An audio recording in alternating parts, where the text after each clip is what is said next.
A blessed day, brothers and sisters. Today is Black Saturday. It is the quietest day in the entire Holy Week.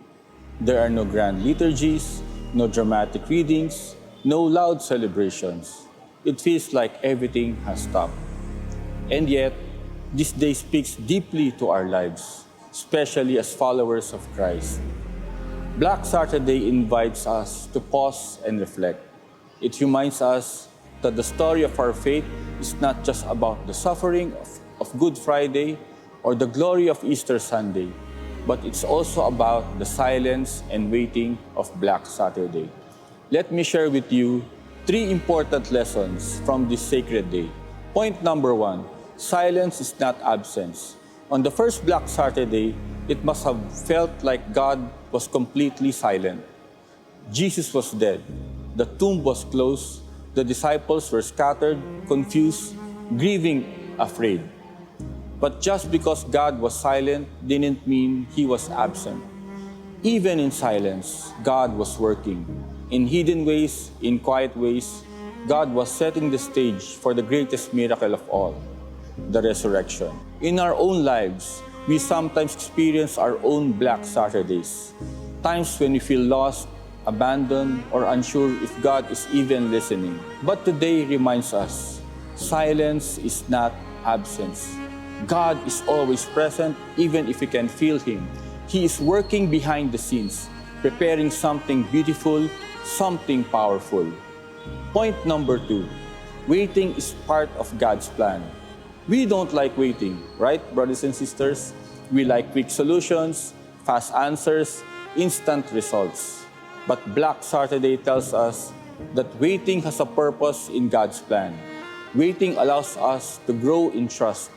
Waiting allows us to surrender. Waiting shapes our hearts. In our families, in our missions, in our prayers, not everything will happen right away.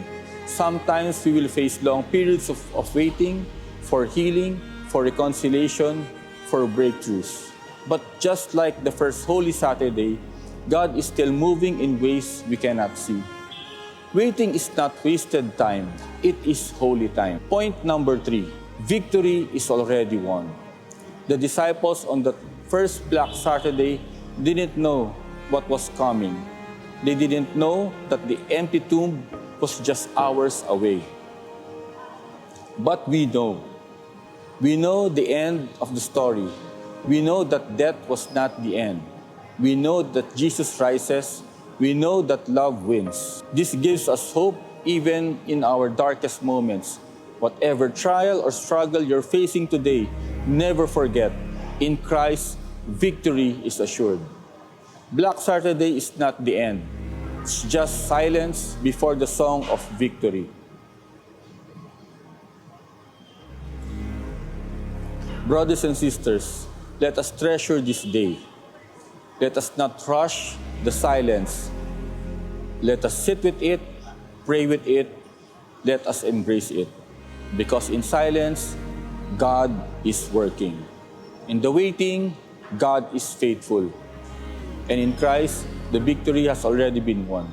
Black Saturday is a reminder the story isn't over, God is not finished, and the resurrection is coming. Hold on, trust, hope, because Jesus, our hope, has risen. In Him, our hope abounds. See you at the empty tomb.